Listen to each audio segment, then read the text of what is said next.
Welcome to Dev Bootcamp Live, the podcast where we help you level up so you land your first engineering job and we help you level up so you become the best engineer on your team. I'm Juan Lizarazo.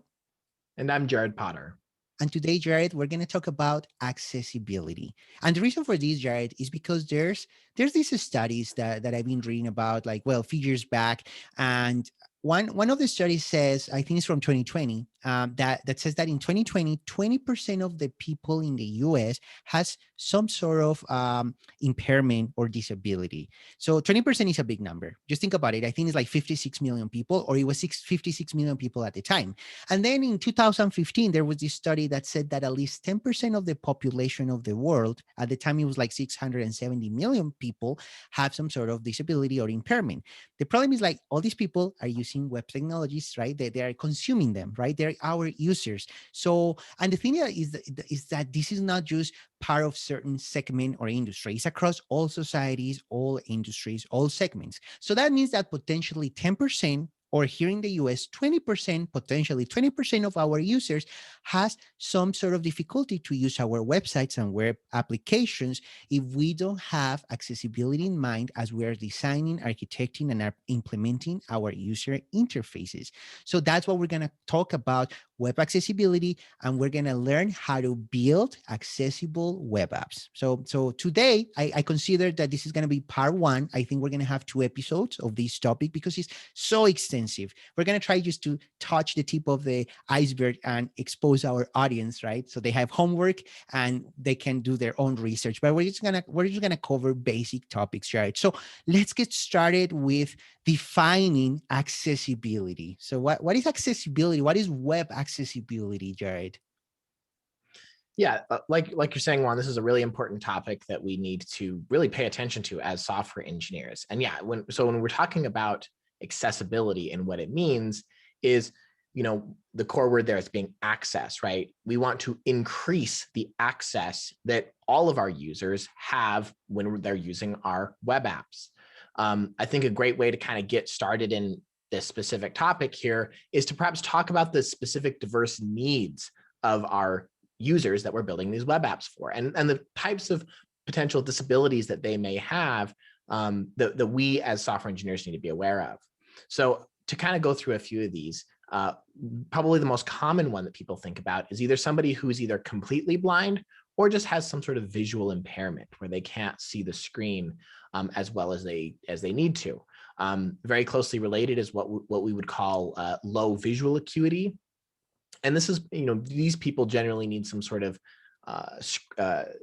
either screen reader or something that can zoom in to improve the ability for them to see that website. But a couple of other things of disabilities that some of our users might have, there could be cognitive impairments. So for example, people with ADHD who have a hard time focusing, there's ways that we can build our websites better to help address people with that. This oftentimes comes about through building simpler designs more than complex designs to really focus where the attention is being drawn. There's also motor and dexterity disabilities that a lot of users may have with using, the peripherals or specifically even the mouse. For example, people with Parkinson's might have a difficult time using the mouse because it requires so much precision oftentimes.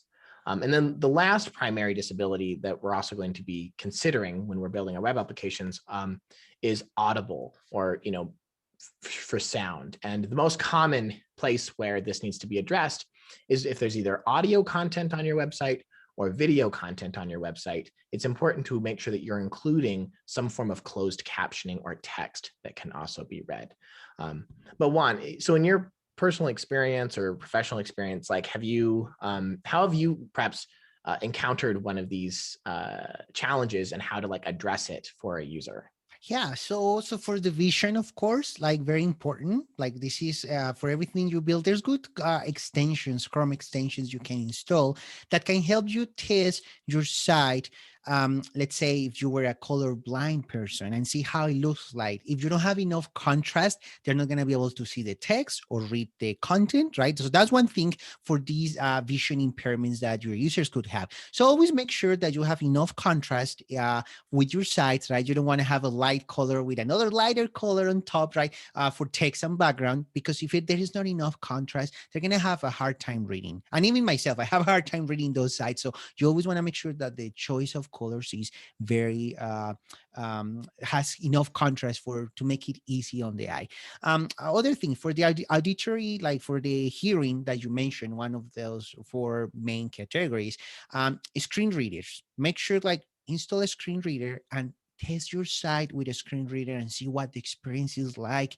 Learn how the screen reader works, because the thing is, like, as front-end engineers or software engineers, we build these UIs, we make them all flashy and fancy, but then we don't consider certain things that we're going to cover today, some of those, and then the experience is horrible. So we're not accounting for that 10% or 20% of our users that could have some sort of problem with our site. Something very important you mentioned, Jared, you said make it accessibility to make it for all the people, right? So accessibility definitely is about that. That you were on top of that definition. That was really good. That, like, we want to make sure that everybody has the same experience or the same potential to use the site or the web app the same way. Even if they have an impairment, they still are able to do what they need to and what our application is designed to. So that's really good when you mentioned that about accessibility. We want to provide the same experience. Of course, there's different ways and different things we need to consider.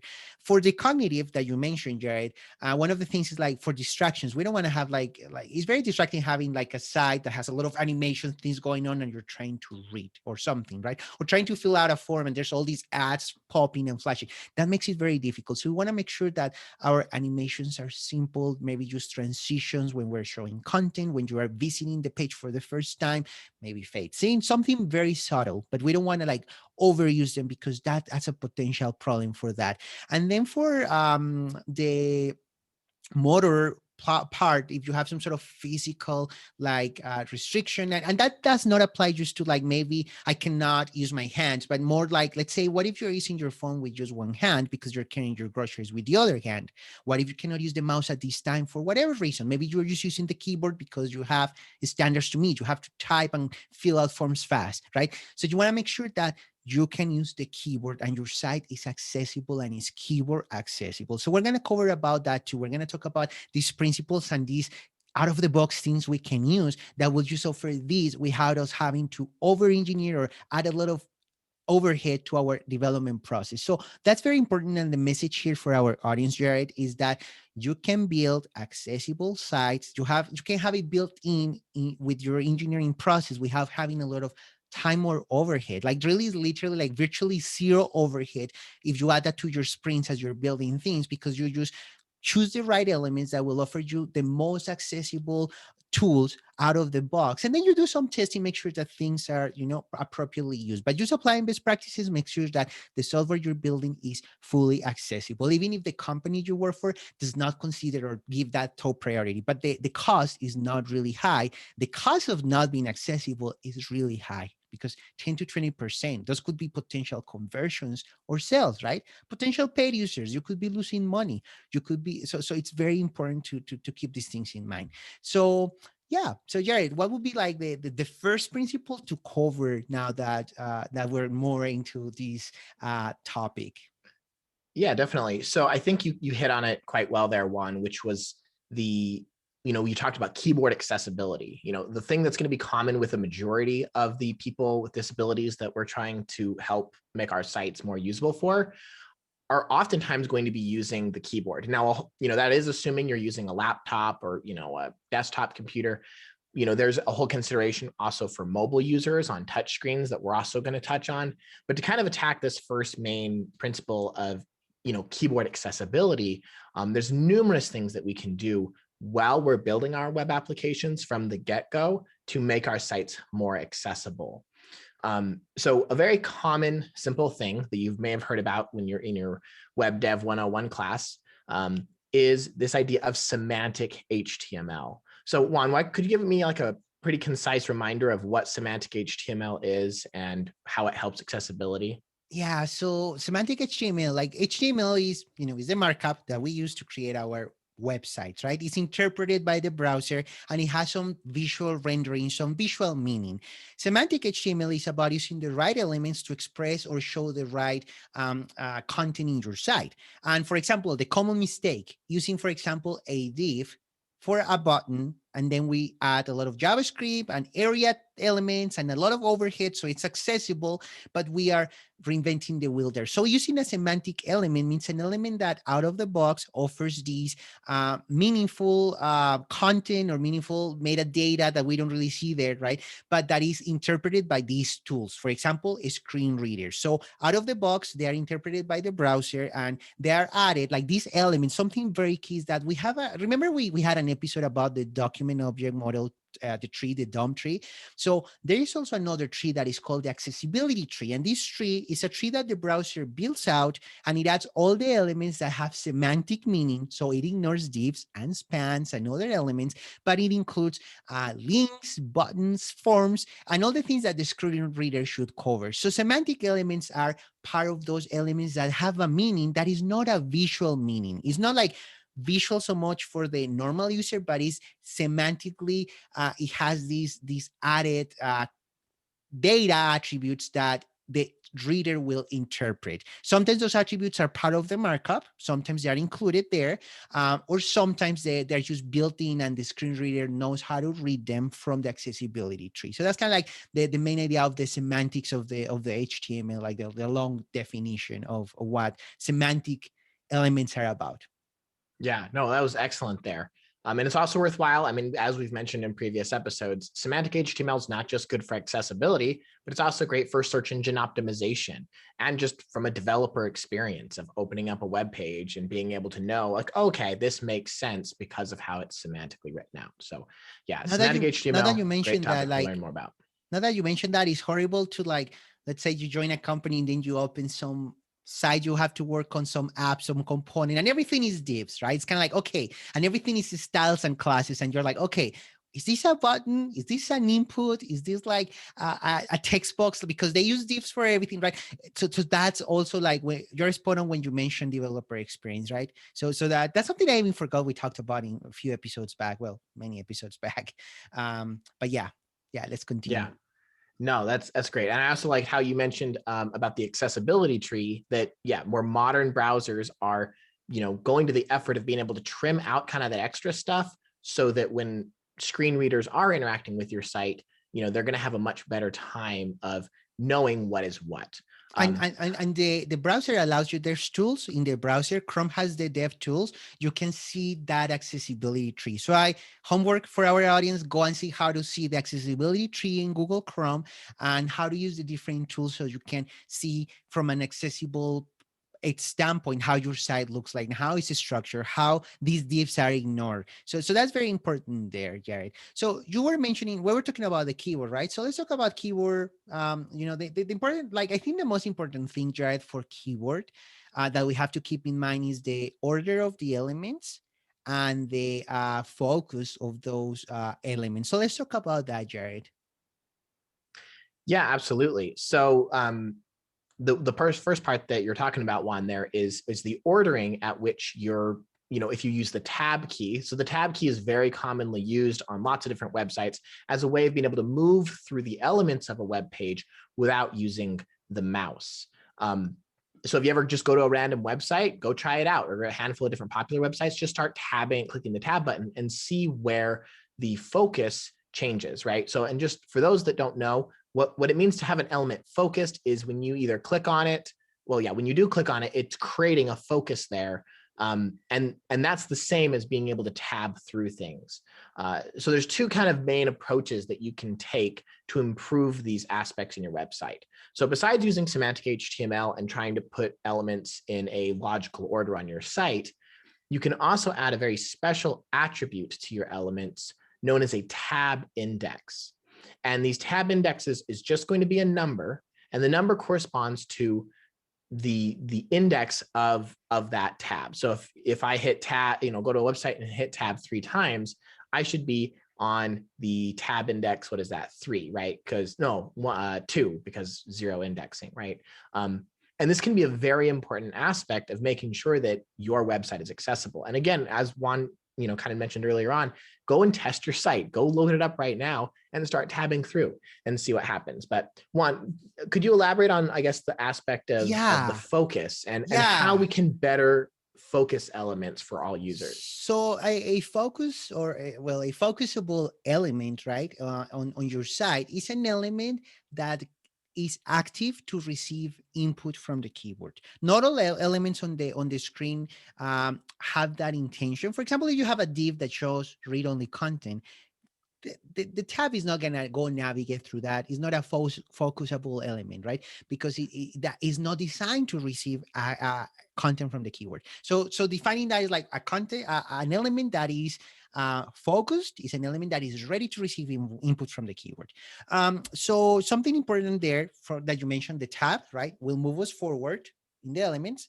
Shift tab will move us backwards. So play with that, right? So you can see go back and forth, right? You don't have to start from the beginning. Again, I thought about tab index. So tab index helps you define the order, right? But there's a best practice there, Jared, that I want to mention. So the best practice is that when you want certain order on your, let's say on your forms or in your elements that can be focused, right? It's not only just for elements. There's also like buttons or certain links that you can also navigate through because you can navigate and go there. So it's very important to place them in the document object model in the order that you want them to be navigated. So by doing this, so this is best practice number one. You could totally use tab index. Let's say you have an element on the top, but you want that element to go after. You can do tab index, but the best practice is just go with the out of the box. And that's what I was mentioning about the cost. Like you do this within the sprint, has zero cost. It's just the code you're doing. So put it in the logical order you want it to be at.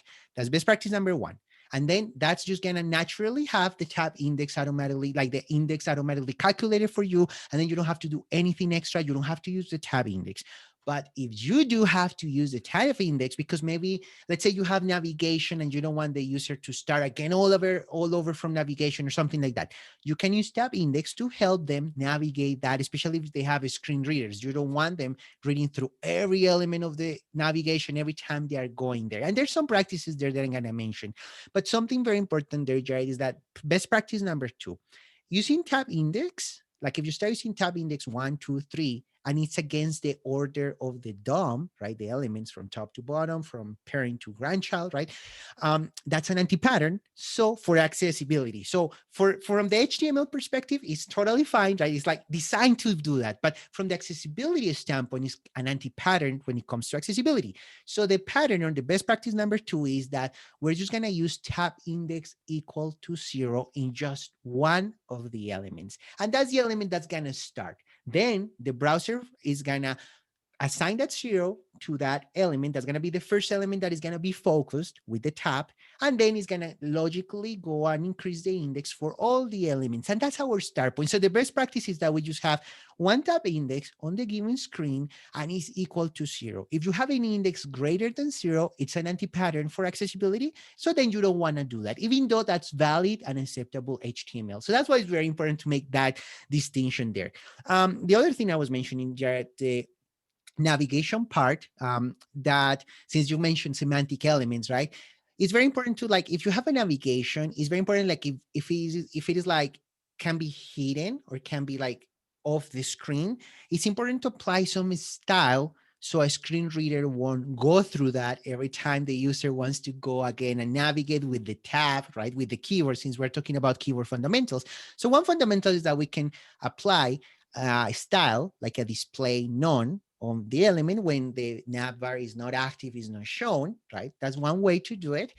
There's other ways. And then we can, when we want to show it, we can use, for example, a display block or display flex. So it's shown again and the screen reader will read it because it'll be part of the accessibility tree. So those are like the practices for keyword fundamentals here that we're covering.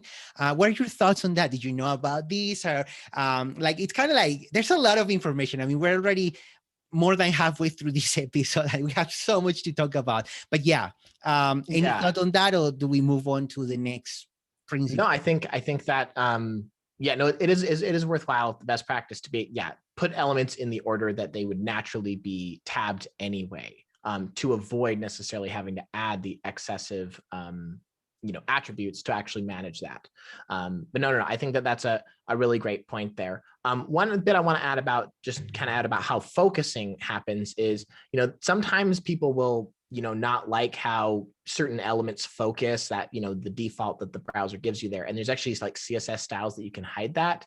Generally speaking, you don't want to hide those because they're there by design.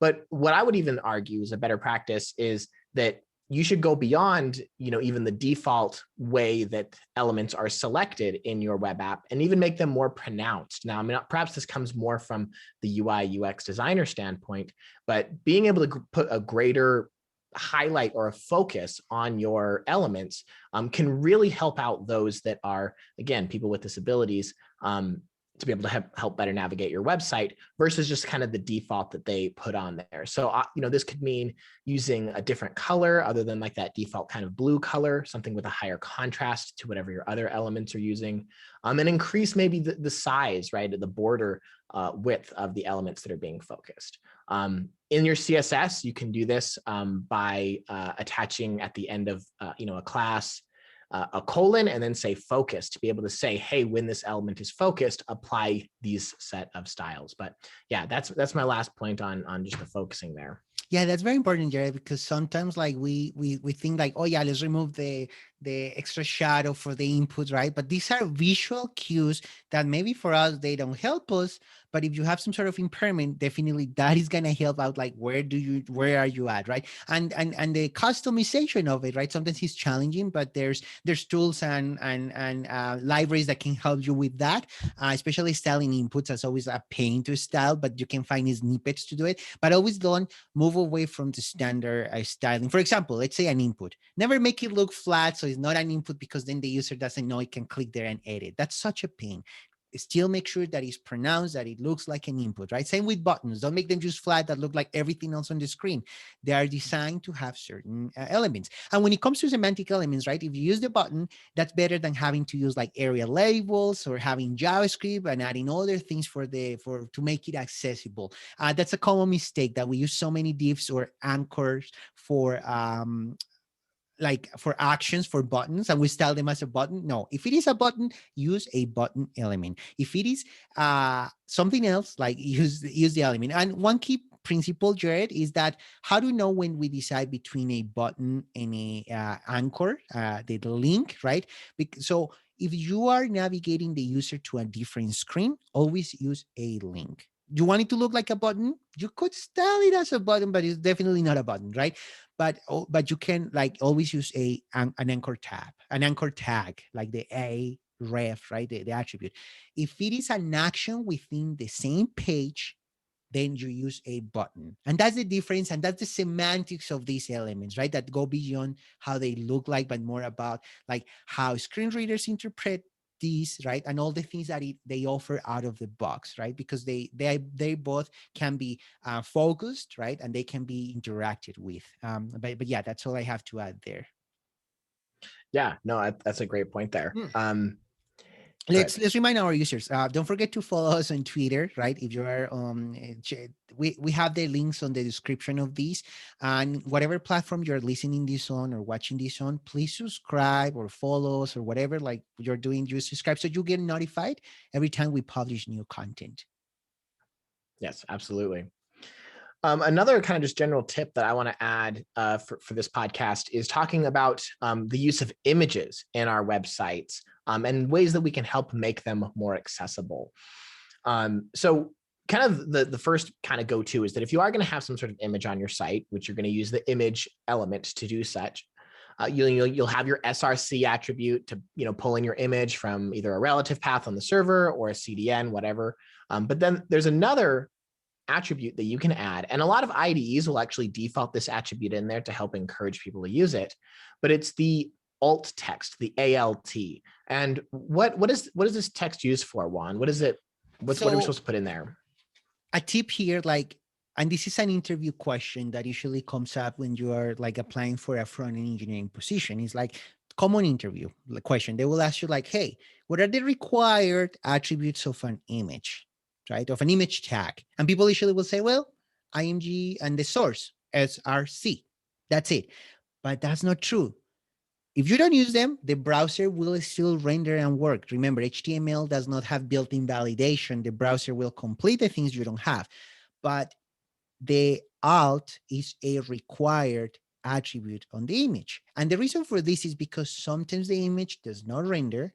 Sometimes the user, because this is accessibility, maybe the user has a slow internet and they have a setting in their browser that they don't pull any image. They want speed, right? So the alternative text, the alt text, since you asked that, Jared, is a text that we can place there that it will be used as an alternative to the image if the image is not rendered. So if the image doesn't load for whatever reason, is low connection, I stopped the loading, my internet dropped, it will show the alternative text and it will provide a meaningful context and meaningful information for who's rendering. If it is a logo, for example, and the logo doesn't render and it says logo, it will say logo. And then the people will know like, oh, that was a logo, it doesn't matter.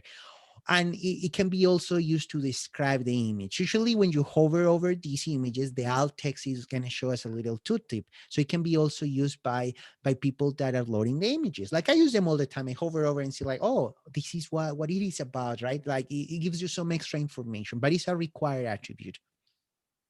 No, thank you. That's a really great explanation there. What I would like to continue to add to this, to the use of images on your website, is also being mindful of how much content is on those images. So, for example, I've worked for companies where they had very large images that had a lot of textual data on it, things like tables comparing different types of plans, like the medium or premium or the platinum, whatever, right? And there's like a lot of different text on there.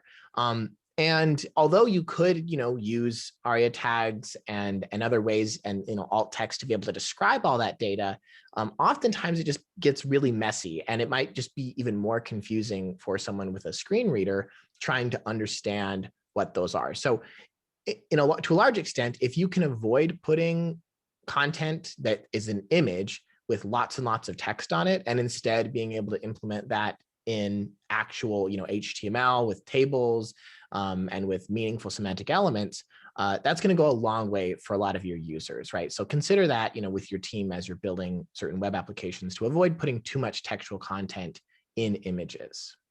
You mean like inside the image itself that is rendered, right? Yeah, Yeah. yeah, and yeah, the screen readers will read that old attribute, and also like since you mentioned search performance optimization, SEO uses that text also. So yeah, that's a good thing there. So Jared, we're out of time, so we'll continue this some other time, maybe next week or in 2 weeks, right? So yeah, that's it for today. Lots of homework. Go read everything you can about everything we mentioned today. It's gonna help you, and you can bake it in with your software engineering process, and you are going to be the best engineer on your team. So this is it for today. I'm Juan Lizarazo, And I'm Jared Potter. and we'll see you next week.